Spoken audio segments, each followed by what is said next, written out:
up your YouTube, search for Stukeley Meadows, watch on your big screen. Or another device if you're at home. Get yourself comfy, this could take a while. What a happy scene. Something new every day for your long-term memory. This is so exciting, it is nearly time for a Stukeley assembly.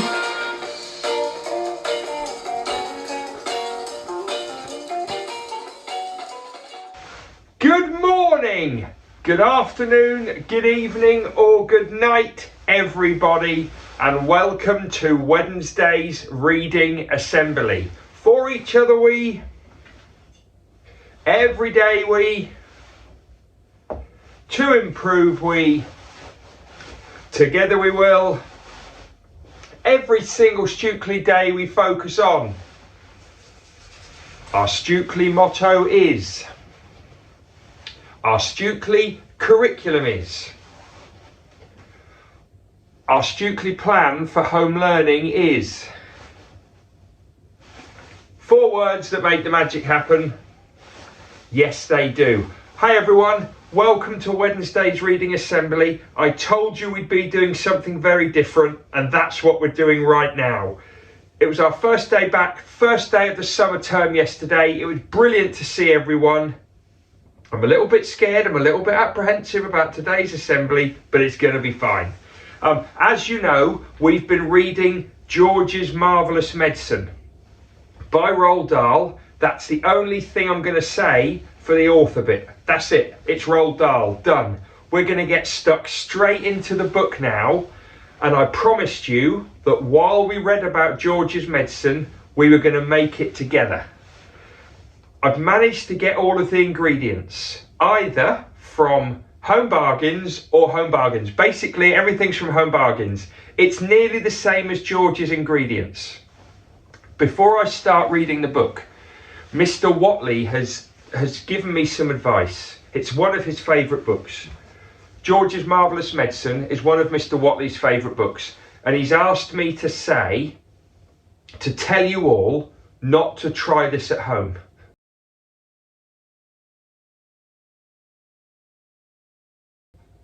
Mr. Watley knows exactly what is going into George's Marvellous Medicine. On its own, some of it could be dangerous. Put it all together, who knows what's going to happen. So please do not try this at home. It's a bit of fun that I'm doing to make the story a bit more real. Also, I'm going to be wasting quite a lot of stuff here. I'm going to be using quite a few things. So I don't want to sound like trying to be the good guy, but I am going to give some money to the food bank. I am going to give some products, so I'm going to give some bits, some donations to Godmanchester Food Bank to make up for the things that I'm not giving this to the food bank. No, I'm not giving this. I'm going to buy some other bits, give them to the food bank to make up for the bits that I'm wasting, okay? Because it does feel a bit awkward. Anyway, we started the book a couple of weeks before Easter. We met George. He's home alone with his gran, his nan. He really doesn't like her. She bullies him. She's horrible to him. She sent him off into the kitchen, and now he's got this idea to make up a medicine for her, something she's never ever going to forget. And we started the chapter. George begins to make the medicine at the end of the last reading assembly. So I'm just going to go back to the bit where it says this. Nobody had ever made a medicine like that before. If it didn't actually cure Grandma, then it would cause some exciting results. It would be worth watching. George decided to work his way round the various rooms one at a time and see what they had to offer. He would go first to the bathroom. There are always lots of funny things in the bathroom. So upstairs he went, carrying the enormous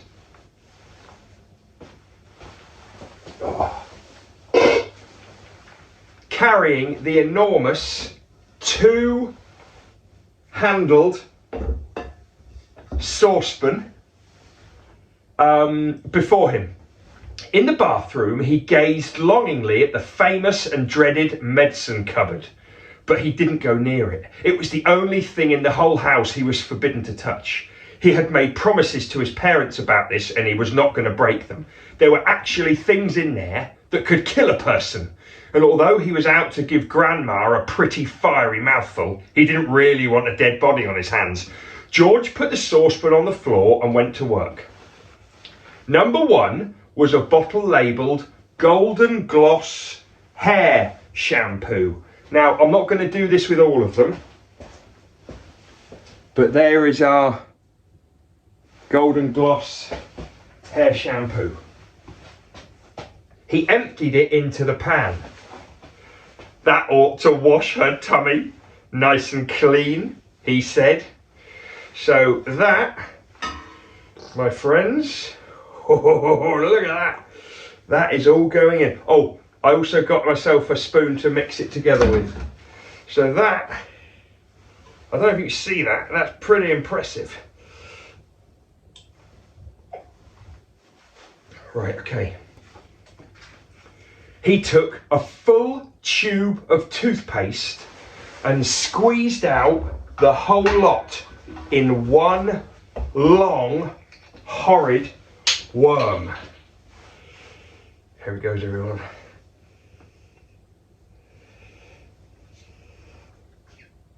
Oh, the smell already.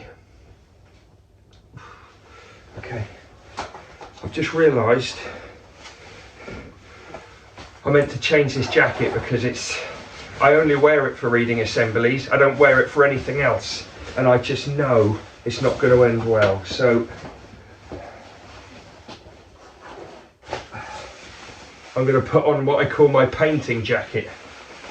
This is a jacket that I do painting in. Okay, sorry, I promised to speed up. Right, so we've got the Golden Gloss shampoo and a whole tube of toothpaste.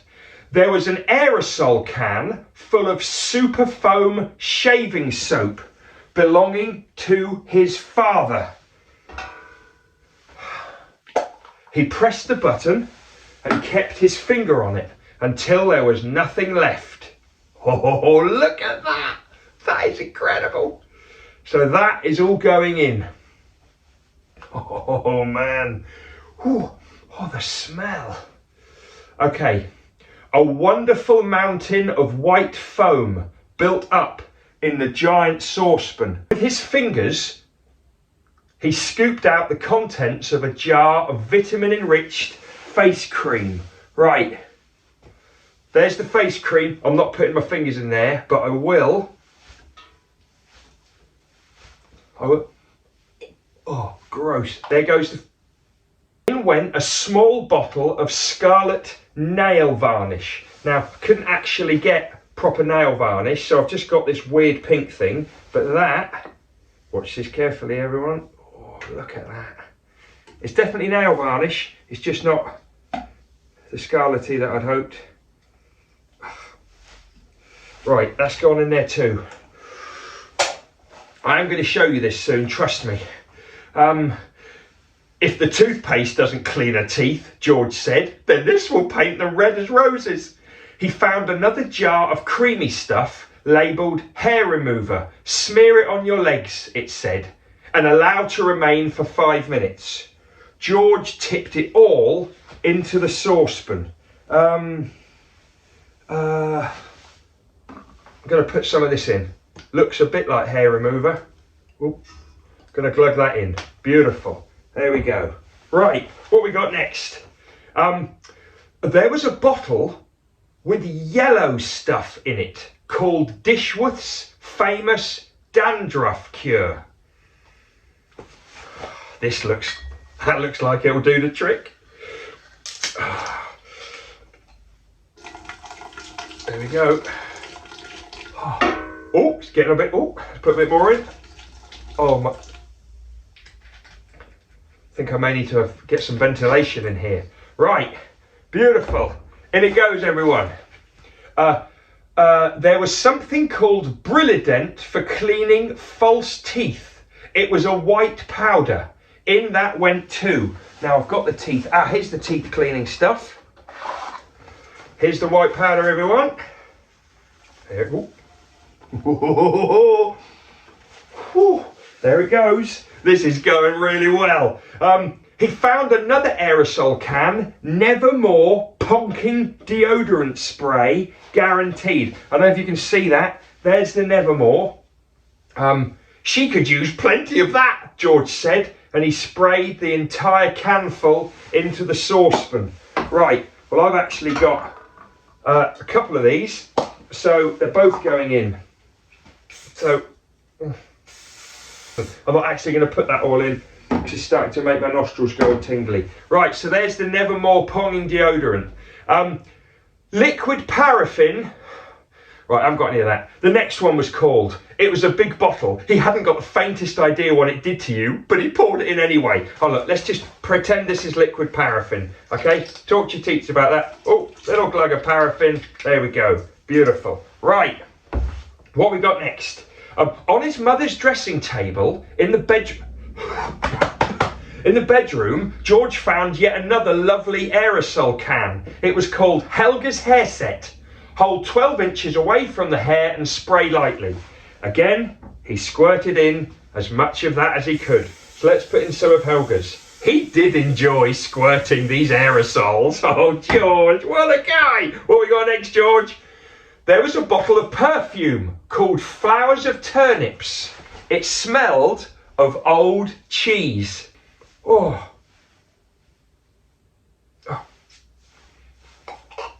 that's not great. In it went two. So in goes the flowers of In two went a large round box of powder. I have to stop that. Of powder. I got the powder, everyone. Oh, come on. Can't get the top off the powder. Hang on. I actually don't know what I'm doing wrong. Hang on a sec.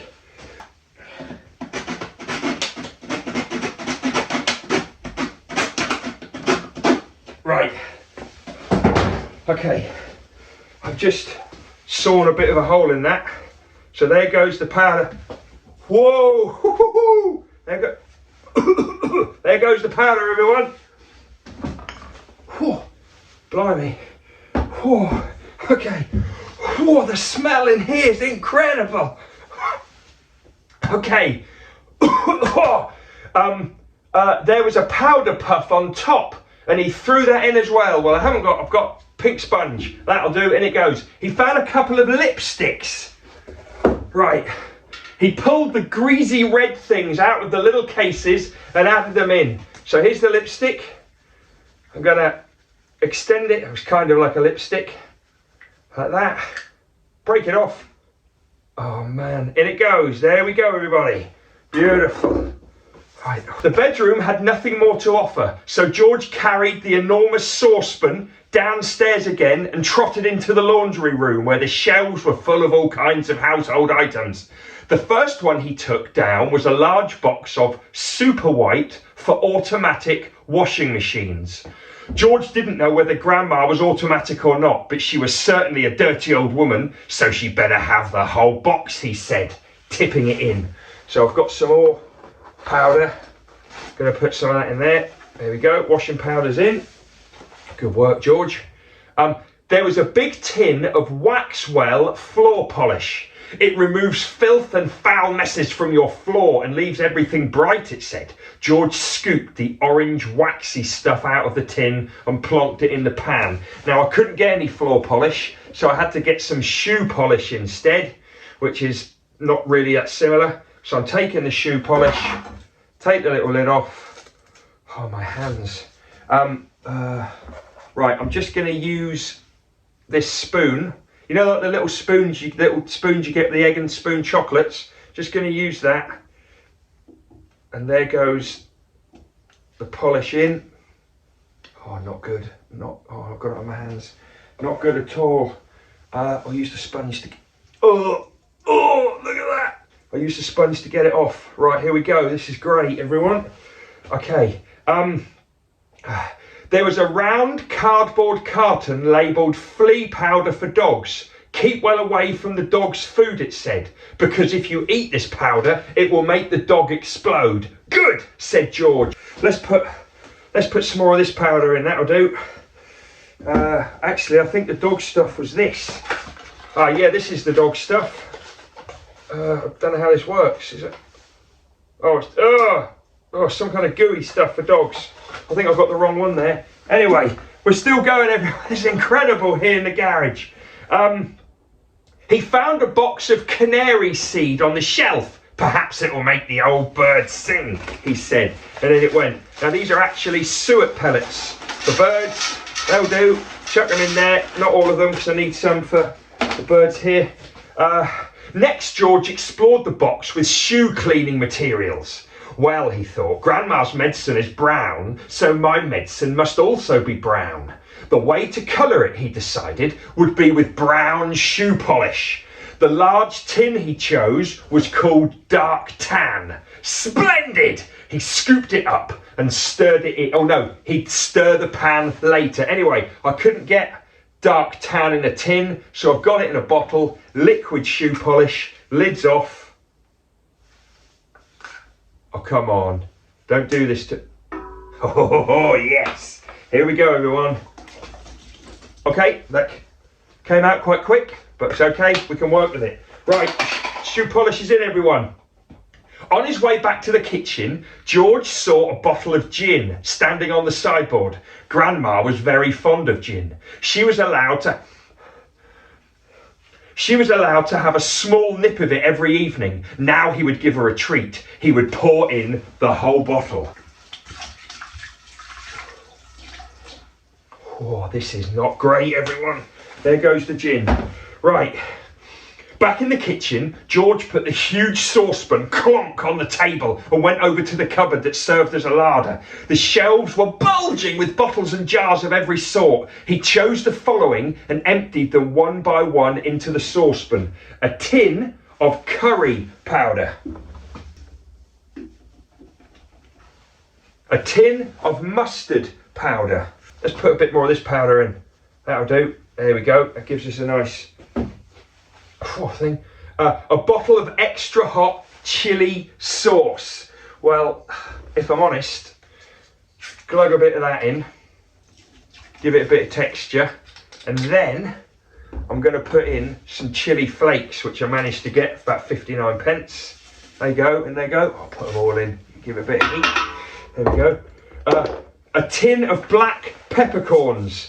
Managed to get some peppercorns, everyone. Kerala. Good, mate. Oh, there they go. They're all in there. Brown peppercorns. A bottle of horseradish. Oh, I love horseradish. Here it is, everyone.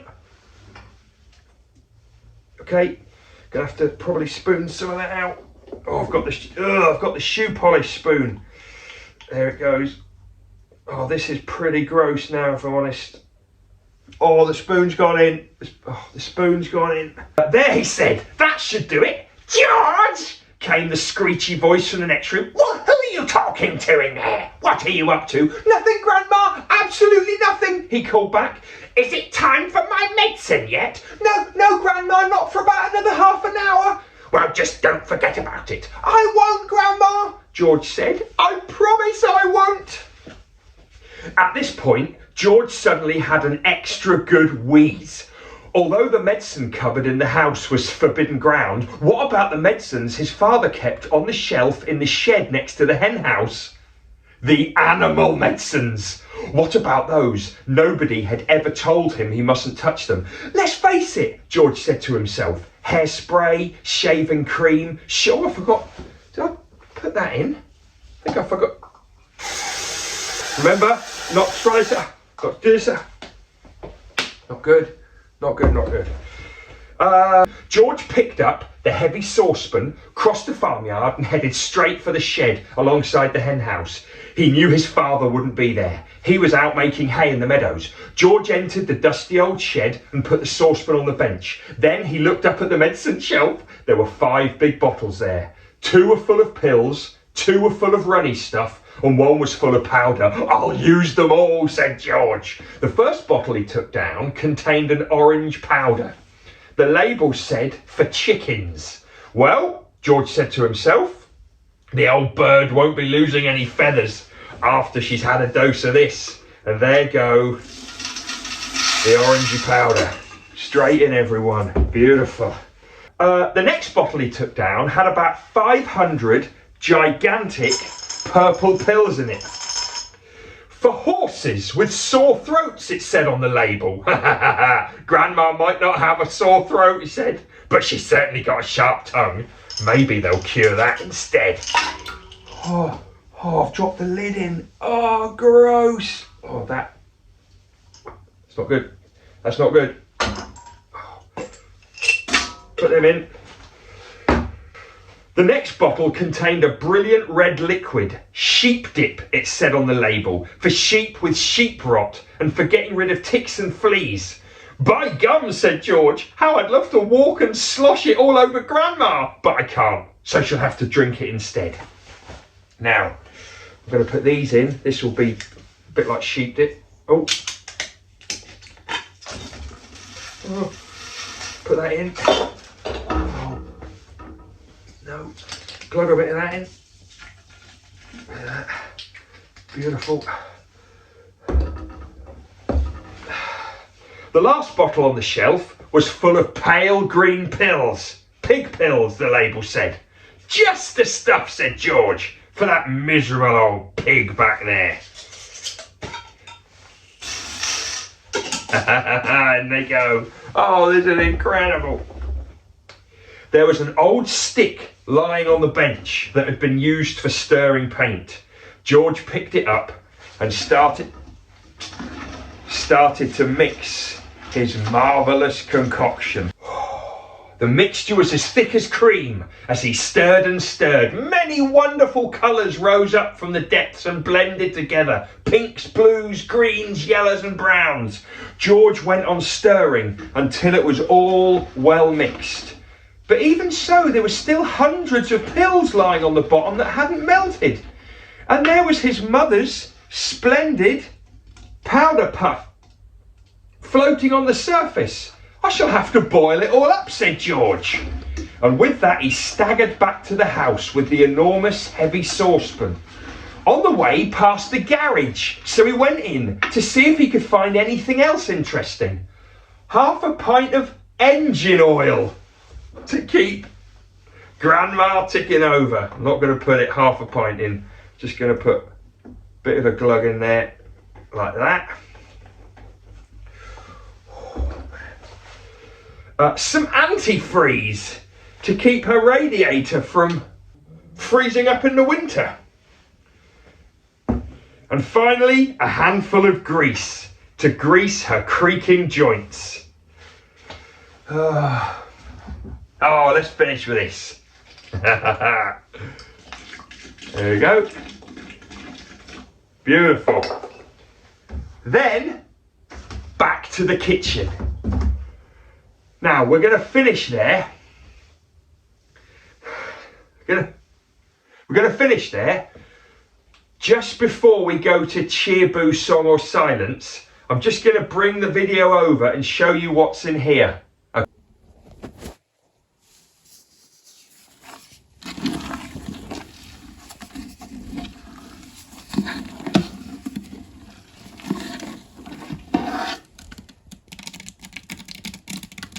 I don't know what I'm going to do with this, but I am going to keep it for a bit because I've got a couple of ideas of things that might be quite exciting. Anyway, thanks for listening to the next couple of chapters. We've now got George's Marvellous Medicine, and next week we're going to find out exactly what he does with it. Right, I need a bit of a break. I need to go and step outside for a moment. Let's enjoy some cheer, boo, song or silence. Will they get to cheer or will they get to boo? With either one there must not be violence. They may well get to song, but it will not last that long. We really hope they do not get silence. Hello everybody and welcome back to the Cheer Boo Song or Silence studio. We haven't done this for a couple of weeks because of Easter, but we are straight back on it. And behind the curtain is Mrs. Cooper. Now, you all know the backstory for Mrs. Cooper. She's done Cheer, Boo, Song or Silence 3 times, and every time she's got on a boo. She picks a card. She's been very unlucky.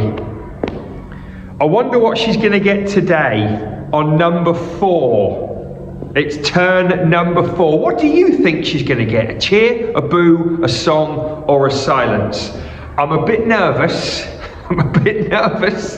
But I'm also feeling positive. Come on, let's start this summer term with some positivity.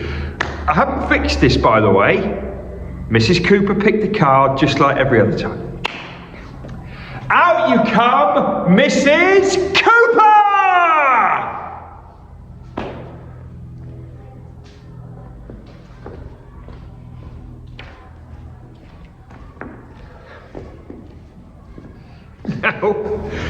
Now, Mrs. Cooper's going to say, at least I didn't get a boo. But we all know that a silence is probably worse than a boo. 4 times now for Mrs. Cooper, and 4 times it's been challenging. Yeah, she's gone. She's walked. She's not happy. She has actually walked off.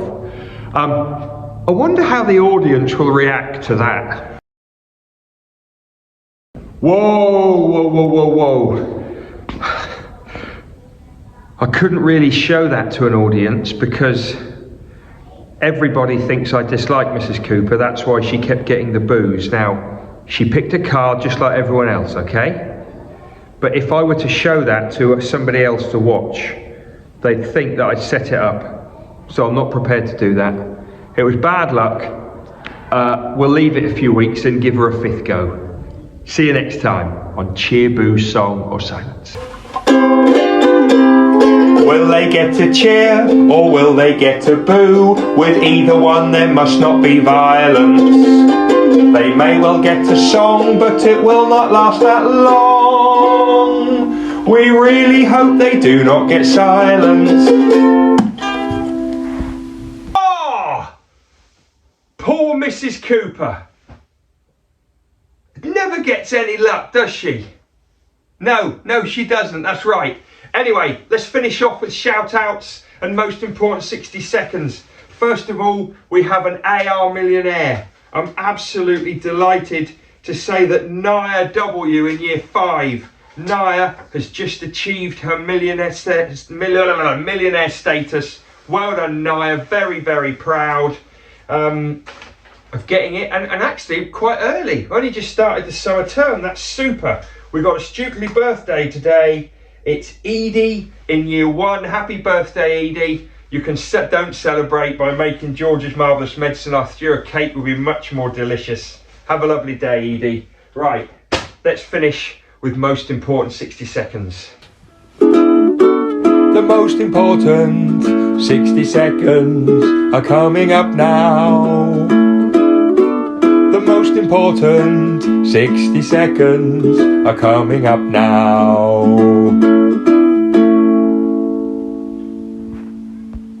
Okay, yesterday I said we were going to do most important 60 seconds a little differently. Yes, we are. Today, teachers, adults, I need you to pause the video.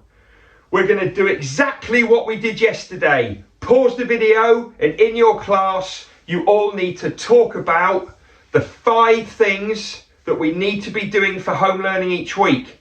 Go.